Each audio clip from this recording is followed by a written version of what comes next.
اور مکہ شریف سے جب آپ کا دل اداس ہوا، آپ نے عمرہ کا ارادہ فرمایا، اور جب مدینۃ المنورہ سے آپ نکلے، مختلف بستیوں سے لوگ آپ کے ساتھ مل گئے، اور جب آپ حدیبیہ کے مقام پہ پہنچے تو 1600 افراد آپ کے ساتھ تھے جو عمرہ کرنے کے لیے رسول اللہ صلی اللہ علیہ وسلم کے ساتھ جا رہے تھے۔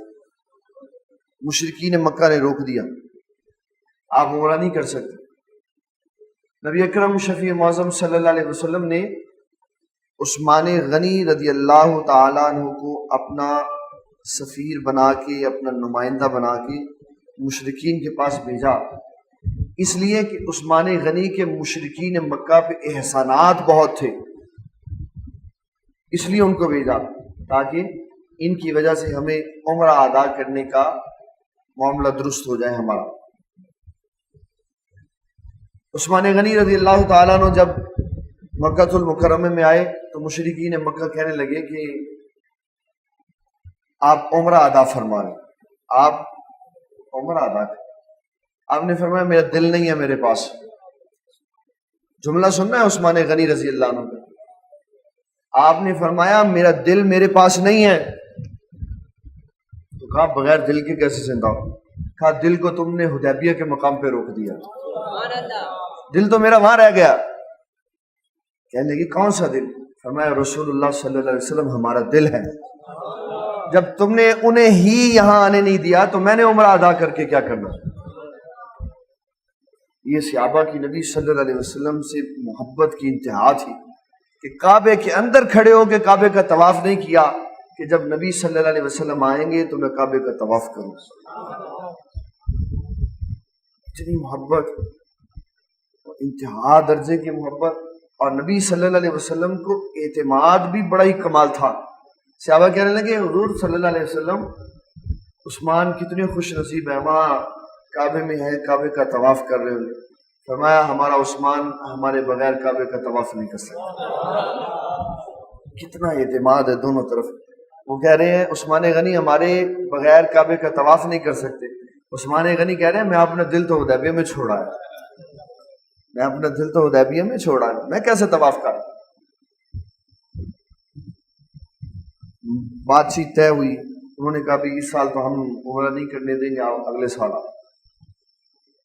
اب جب معاملہ طے ہو گیا، کسی نے یہ بات پھیلا دی، مشرکین مکہ نے عثمان غنی رضی اللہ تعالیٰ عنہ قتل کر دیا، عثمان غنی کو شہید کر دی۔ نبی اکرم شفیع معظم صلی اللہ علیہ وسلم جب آپ کو یہ خبر پہنچی تو آپ بڑے جلال میں آئے، کھڑے ہو گئے۔ آپ نے فرمایا کون ہے جو میرے سے بیعت کرے گا؟ میں نے عثمان غنی کے خون کا بدلہ لینا ہے۔ 1400 صحابہ نے رسول اللہ کے ہاتھ پہ بیعت کی۔ اللہ تعالیٰ جل مجدہ الکریم ارشاد فرماتا ہے اے محبوب صلی اللہ علیہ وسلم اپنی امت کو سنائے، ان الذین یبایعونک انما یبایعون اللہ، جنہوں نے اس درخت کے نیچے بیٹھ کے آپ سے بیعت کی نا، انہوں نے آپ سے نہیں کی، انہوں نے اللہ سے بیعت کی۔ ید اللہ فوق ایدیہم، جب صحابہ کے ہاتھ آپ کے ہاتھ میں تھے، آپ کے اور صحابہ کے ہاتھوں پہ اللہ کا دست قدرت تھا۔ فمن نکث فانما ینکث علی نفسہ، فرمایا جس نے عہد توڑا اس نے بہت ہی برا۔ ومن اوفی بما عاہد علیہ اللہ فسیؤتیہ اجرا عظیما، اور جس نے وعدہ پورا کیا عنقریب اللہ تعالیٰ اس کو اجر عظیم عطا فرمائے۔ اب میں اس میں سوال بتانے لگا، جو ہمارے ملک پاکستان میں رہنے والے افراد علمی طور پر ایسی شخصیات کے پاس جاتے ہیں جنہوں نے قرآن مجید کو غور سے نہیں پڑھا ہوتا، جنہوں نے قرآن مجید پڑھا اس لیے ہوتا ہے تاکہ نقص نکال سکے، انبیاء کی عیب چینیاں کر سکے، اولیاء کے بارے میں کمیاں اور کجیاں تلاش کر سکے، ایسے لوگوں کے ہتھے جو بڑے بندے چڑھ جاتے ہیں وہ سب سے پہلی بات اس واقعے میں یہ نکالتے ہیں کہ بتاؤ اگر نبی صلی اللہ علیہ وسلم غیب کی خبر سے مطلع ہوتے تو آپ نے خون عثمان کا بدلہ لینے کے لیے وعدہ کیوں لیا، بیعت کیوں لی؟ آپ کو تو یہی نہیں پتا تھا کہ عثمان غنی رضی اللہ تعالیٰ عنہ شہید نہیں ہوئے، وہ تو زندہ۔ بات پتہ چلی کہ نبی صلی اللہ علیہ وسلم غیب کی خبر پر مطلع نہیں۔ تو یہ نتیجہ نکلا۔ یہ وہ بندہ سوال کرتا ہے جس نے قرآن مجید غور سے نہیں پڑھا۔ اب یہ واقع ہوا نا، جبرائیل علیہ السلام آسمان سے زمین پر ایک لمحہ میں آ جاتے، کتنی دیر میں؟ ایک لمحہ بھی زیادہ۔ علامہ بدر الدین عینی حنفی رحمۃ اللہ علیہ نے عمدۃ القاری میں لکھا ہے، اور سیرت مصطفیٰ صلی اللہ علیہ وسلم سے وابستہ کئی کتابوں میں یہ بات لکھی ہوئی ہے۔ اللہ تعالیٰ جل مجدہ الکریم نے آدم علیہ السلام سے لے کر عیسیٰ علیہ السلام تک جتنے بھی نبی دنیا میں بھیجے، ان کے پاس وحی بھیجنے کے لیے اللہ تعالیٰ نے جبرائیل علیہ السلام کی ڈیوٹی لگائی، اور جبرائیل علیہ السلام جس نبی علیہ السلام کے پاس سب سے زیادہ بار آئے وہ حضرت سیدنا ابراہیم خلیل اللہ علیہ السلام تھے، کہ جبرائیل علیہ السلام 14 بار ان کے پاس آئے۔ کتنی بار؟ 14 بار۔ اور ہمارے آقا صلی اللہ علیہ وسلم کی جب باری آئی تو جبرائیل علیہ السلام 24,000 مرتبہ حضور کے پاس آئے۔ اگر اوسط آپ کی پوری 63 سالہ زندگی کے حساب سے لگائی جائے نا تو دن میں 3 بار بنتا ہے کہ جبرائیل علیہ السلام حضور کی بارگاہ میں حاضر ہوئے، روز 3 بار۔ اور یہ تعداد ہے ان 23 سالوں کی جن 23 سالوں میں نبی صلی اللہ علیہ وسلم نے اعلان نبوت فرمانے کے بعد واضح و نصیحت کا آغاز فرمایا۔ 23 سالوں میں 24,000 مرتبہ جبرائیل علیہ السلام رسول اللہ کی بارگاہ، اور اللہ تعالیٰ جل مجدہ الکریم بار بار بھیجتا تھا، بار بار بھیجتا تھا۔ امام مسلم نے مسلم شریف میں حدیث لکھی ہے، آپ فرماتے ہیں نبی اکرم شفیع معظم صلی اللہ علیہ وسلم آپ کے اوپر جبرائیل علیہ السلام آیات قرآنیہ لے کے نازل ہوئے، سورت ابراہیم کی آیت اور سورت مائدہ کی آیت۔ نبی اکرم شفیع معظم صلی اللہ علیہ وسلم نے جب آیات سنی تو آپ رونے لگے۔ وہ آیات کیا تھی؟ ان تعذبہم فإنہم عبادک وَإِن تَغْفِرْ لَهُمْ فَإِنَّكَ أَنْتَ الْعَزِيزُ الْحَكِيمُ، یہ سورہ مائدہ کی آیت تھی، اور سورہ ابراہیم کی آیت تھی رب انہن اضللن کثیرا من الناس فمن تبعنی فإنہ منی ومن عصانی فإنک غفور الرحیم۔ ابراہیم علیہ السلام نے کہا یا اللہ یہ بندے گمراہ ہو گئے، رب انہن اضللن کثیرا من الناس، کثیر بندے گمراہ ہو گئے، فمن تبعنی فإنہ منی، جس نے میری اتباع کی وہ میرا ہے، ومن عصانی، اور جو نافرمان ہے یا اللہ تو جان تو وہ جانے۔ عیسیٰ علیہ السلام نے بھی یہی کہا ان تعذبہم فإنہم عبادک، یا اللہ تیرے بندے ہیں، جی چاہتا تو عذاب دے دے، جی چاہتا تو معاف فرما۔ نبی صلی اللہ علیہ وسلم نے یہ آیت سنی نا تو آپ رونے لگے۔ جبرائیل علیہ السلام آ گئے، عرض کی حضور اللہ پوچھ رہا ہے محبوب آپ کیوں رو رہے، آپ کیوں رو رہے؟ کتنے اللہ نے اپنے محبوب کے ناز اٹھائے، اللہ کو پتا نہیں تھا محبوب کیوں رو رہے؟ جبرائیل علیہ السلام کو باقاعدہ بھیجا کہ جاؤ پوچھ کے آؤ میرے محبوب صلی اللہ علیہ وسلم آپ کیوں رو رہے؟ جبرائیل علیہ السلام پوچھ کے گئے، اور صرف اتنا ہی پوچھا کہ حضور آپ کیوں رو رہے ہیں؟ آپ نے فرمایا میں انبیاء کی یہ باتیں سن کے رو رہا ہوں۔ انہوں نے کیا کہا؟ یا اللہ یہ گناہ گار بندے، یہ گمراہ جو گناہوں میں پڑے ہوئے، یا اللہ یہ تیرے ہیں اور اچھے ہمارے۔ جبرائیل واپس چلے گئے، پھر اللہ نے کہا جا میرے محبوب کے پاس جاؤ اور پوچھ کے آؤ محبوب آپ کیا چاہتے ہیں، آپ کیا چاہتے ہیں؟ پھر جبرائیل علیہ السلام آئے، عرض کی حضور اللہ فرما رہا ہے آپ کیا چاہتے ہیں؟ کہا اللہ تعالیٰ کی بارگاہ میں عرض کرو کہ اللہ جو میری اتباع کرے وہ تیرا ہے، اور جو گناہ گار ہے اس کے لیے میں کافی ہوں، میں اس کی مغفرت کروں گا، میں اس کے لیے سفارش کروں گا، میں اس کے لیے اللہ کی بارگاہ میں گزارش کروں گا، اور میں اس کے گناہ معاف کروا کے اس کو جنت میں لے جاؤں گا۔ یہ جبرائیل علیہ السلام بار بار آ رہے ہیں، اور آسمان ان کے لیے دور نہیں ہے، آسمان ان کے لیے.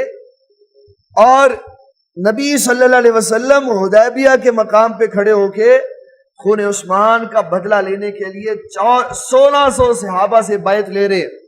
کتنے صحابہ سے؟ 1600 صحابہ سے آپ نے بیعت لی. جبرائیل نہیں آئے ایک بار بھی، یہ بتانے کے لیے کہ حضور آپ کون سی بیعت لے رہے ہیں، عثمان غنی تو زندہ ہے. اس کا مطلب ہے اگر عثمان غنی کو نہیں پتا تھا تو پتا اللہ کو بھی نہیں تھا.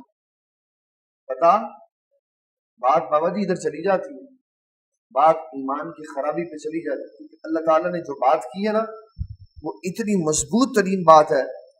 جو بندہ اپنے زبان سے ایک جملہ ایسا نکالے گا جو کمزور عقیدے والا ہوگا اس کا ایمان برباد ہو جائے.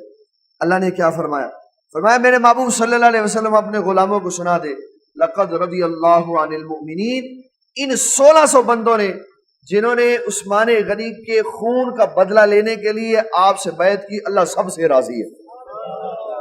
اللہ تو یہ تو بیعت ہی نہیں تھی ہو رہی سے، خون عثمان کا بدلہ لینے کے لیے بیعت اللہ لے رہا ہے، نبی صلی اللہ علیہ وسلم لے رہے ہیں. اور اللہ فرما رہے ہیں محبوب میں راضی ہوں، محبوب راضی ہوں. کس کا خون کا بدلہ؟ جو بندہ زندہ ہے. جو بندہ ایک بار بھی اللہ تعالیٰ نے کوئی ایسی آیت نہیں نازل فرمائی میرے محبوب کس کے خون کا بدلہ لینا ہے، وہ تو عثمان زندہ. اور پھر کیا فرمایا؟ فرمایا لقد رضی اللہ عن المؤمنین، اللہ راضی ہوا ایمان والوں سے. کون سے ایمان والے؟ اذ یبایعونک تحت الشجرہ، اے محبوب جنہوں نے پیڑ کے نیچے بیٹھ کے آپ کی بیعت کی. فعلم ما فی قلوبہم، اور اللہ دل کی بات بھی جانتا ہے، اللہ دل کی بات بھی. فانزل السکینۃ علیہم، اور جنہوں نے بیعت کی اللہ نے ان کے دل پہ سکون نازل فرمایا.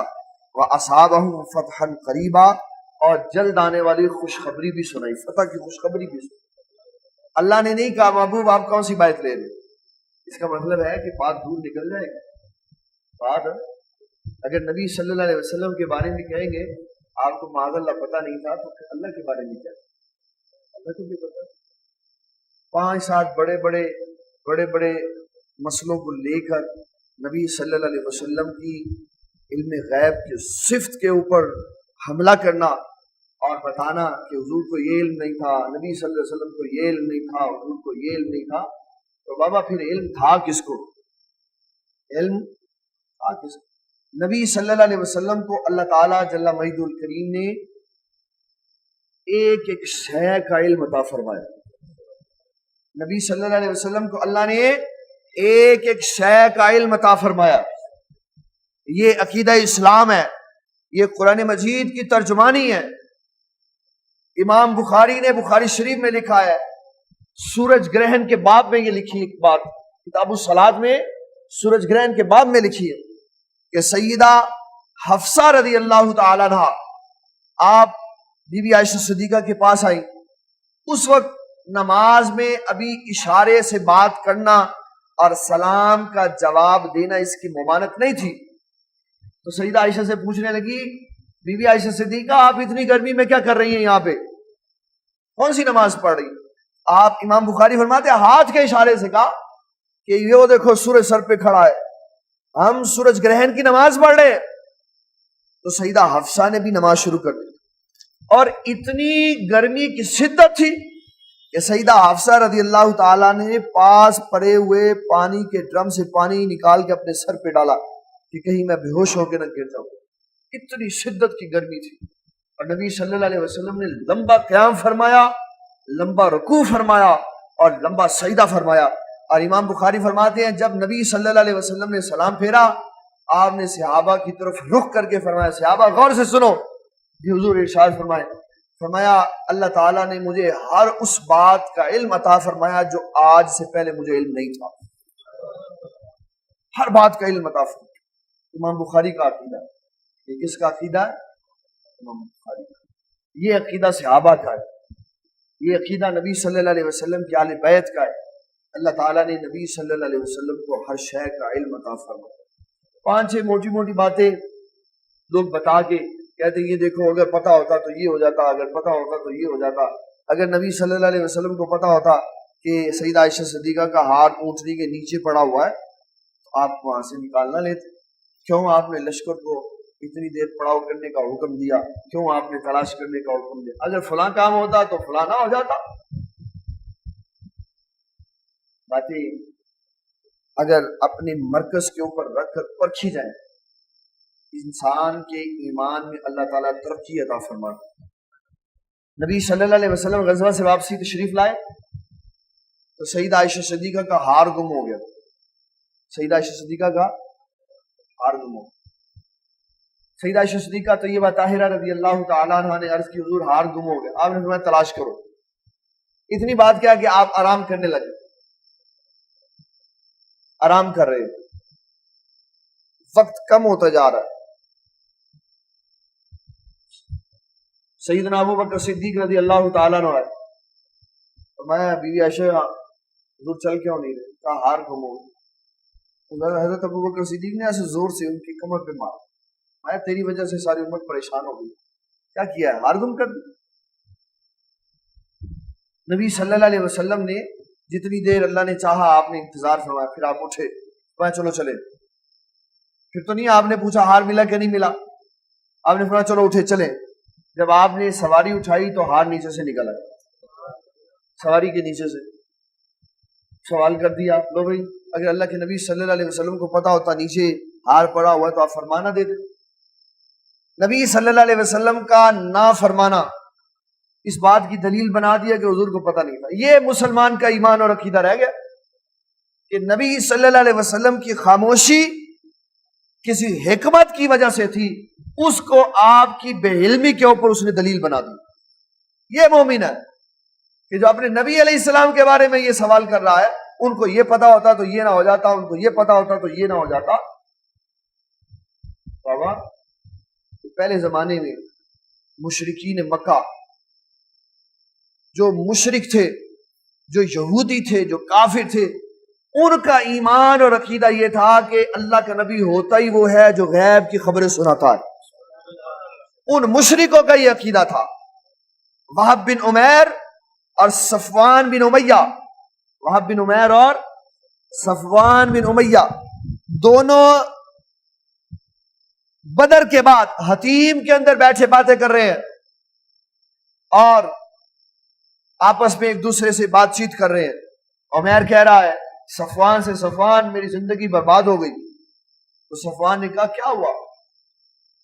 کہا بدر میں میرا ایک بیٹا قیدی ہو گیا، مسلمانوں نے پکڑ لیے، باقی بچے چھوٹے ہیں، میرے اوپر بہت زیادہ قرض ہے، اگر میرے اوپر قرض نہ ہوتا، اگر میرے بچے چھوٹے نہ ہوتے تو میں مسلمانوں کے نبی کو جا کے شہید کر دیتا۔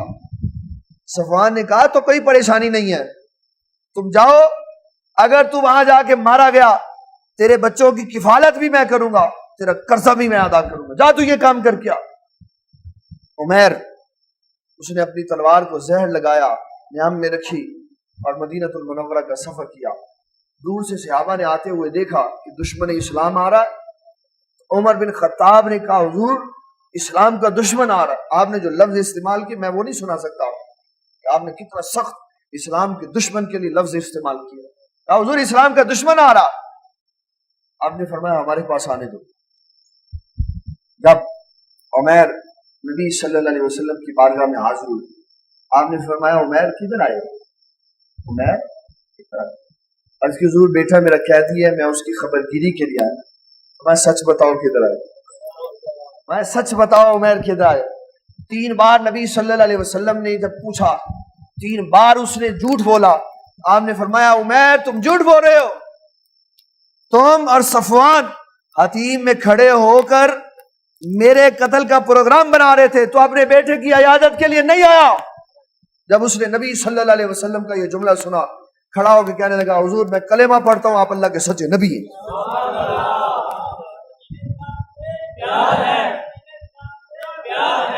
آپ نے فرمایا عمیر تو نے کیوں کلمہ پڑھا؟ تو مجھے قتل کرنے آیا۔ اس کی حضور حتیم میں میری اور صفوان کی جو بات ہوئی نا، اس کو ہم دونوں کے علاوہ صرف اللہ جانتا ہے، اور آپ نے وہ بات بتا دی۔ یہ اس بات کی دلیل ہے کہ اللہ آپ کو ساری باتیں بتا دے، آپ اللہ کے سچے نبی،